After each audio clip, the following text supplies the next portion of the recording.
قومی سلامتی کمیٹی نے مسلح افواج کو جوابی کارروائی کا اختیار دے دیا۔ پاکستان دفاع میں اپنی مرضی کے وقت، جگہ اور طریقہ کار کے تحت معصوم شہداء کی جانوں کا بدلہ لے گا۔ بھارتی جارحیت پر بڑوں کی بڑی بیٹھک میں بڑا فیصلہ۔ وزیر اعظم کی زیر صدارت قومی سلامتی کمیٹی کے اجلاس میں معصوم شہریوں کی شہادت پر فاتحہ خوانی کی گئی۔ شہداء کے اہل خانہ سے اظہار تعزیت اور زخمیوں کی صحت یابی کے لیے دعا کی۔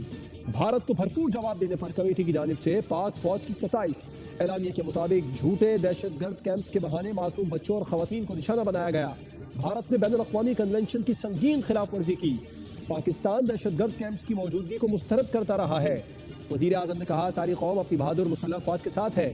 پاکستان کی خود مختاری، سالمیت اور وقار پر کوئی آنچ نہیں آنے دیں گے۔ پاکستان جوابی کارروائی کا حق محفوظ رکھتا ہے۔ بے گناہ شہریوں پر حملے جنگی جرائم کے زمرے میں آتے ہیں اور ان کے سنگین نتائج برآمد ہوں گے۔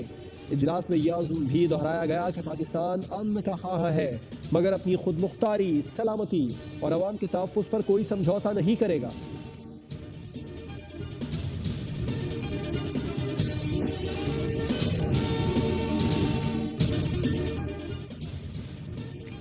پاکستان کی جانب سے بھارت کے بزدلانہ حملے کے منہ توڑ جواب کے بعد بھارت نے 5 مقامات پر سفید جھنڈا لہرا کر شکست کو تسلیم کیا۔ بھارت نے 6 اور 7 مئی کے درمیانی شب سویلین آبادی کو نشانہ بنایا۔ بزدلانہ کارروائی میں 26 معصوم سویلین شہید اور 46 زخمی ہوئے۔ احمد پور شرکیہ میں مسجد سبحان اللہ کو نشانہ بنایا گیا، جس سے 13 شہادتیں ہوئیں۔ شہداء میں 3 سال کی 2 بچیاں، 7 خواتین اور 4 مرد شامل ہیں۔ D G ISPR lieutenant general Ahmed Sharif Chaudhry کی بریفنگ بتایا کہ مریدکے میں بھی مسجد کو نشانہ بنایا گیا ہے، جس میں 3 مرد شہید اور 1 زخمی ہوا۔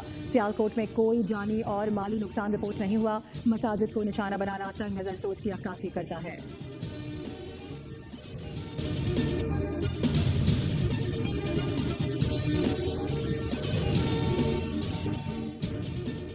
بھارتی جارحیت کا جواب کیسے اور کب دینا ہے، وقت اور جگہ کا تعین خود کریں گے۔ بھارت کی غلط فہمی کو ٹھیک کر دیا جائے گا۔ پاک فوج عوام کی حمایت سے بھارتی جارحیت کا جواب دے رہی ہے۔ پاکستان صرف ملکی دفاع میں دشمن کو منہ توڑ جواب دے گا۔ کسی بھارتی طیارے کو پاکستانی حدود میں داخل نہیں ہونے دیا گیا۔ پاک فوج نے جواب میں دشمن کے 5 طیارے اور 7 ڈرون مار گرائے۔ ترجمان افواج پاکستان نے بتایا کہ بھارت کے 3 رافیل، 1 MiG-29 اور 1 سخوئی طیارہ تباہ کیا گیا۔ یہ طیارے بھٹنڈا، جموں، سری نگر سمیت دیگر علاقوں میں گرائے گئے۔ پاکستان کی تمام طیارے محفوظ ہیں۔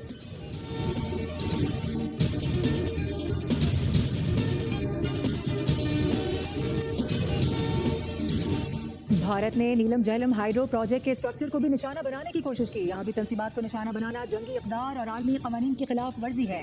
ترجمان افواج پاکستان نے کہا کہ بھارت پاکستان کے پانی کے ذخائر کو نقصان پہنچانا چاہتا ہے۔ بھارت کا ہائیڈرو پروجیکٹ کو نقصان پہنچانا ناقابل قبول ہے۔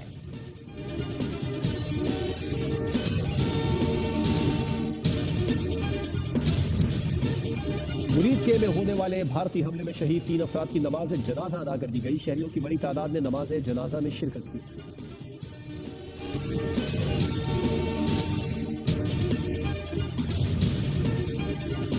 بھارتی فوج کی جارحیت سے ایک اور معصوم بچہ شہید۔ بھارت کی جارحیت سے پاک فوج کے آفیسر لیفٹیننٹ کرنل ظہیر کے 7 سالہ بیٹے ارتضیٰ عباس شہید ہوئے۔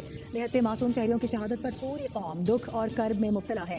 شہادتوں کا بدلہ فوج پاکستان منہ توڑ جوابی کارروائی سے لے رہی ہے۔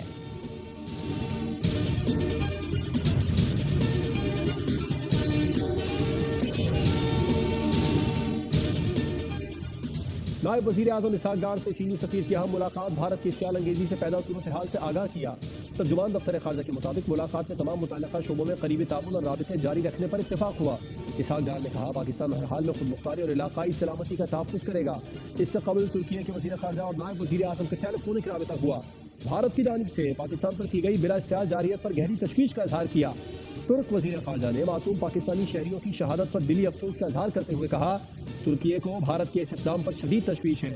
اسحاق ڈار نے ترکیے کی حمایت پر شکریہ ادا کرتے ہوئے کہا کہ پاکستان خطے میں امن کا خواہاں ہے، تاہم ہر جارحیت کا مؤثر جواب دیا جائے گا۔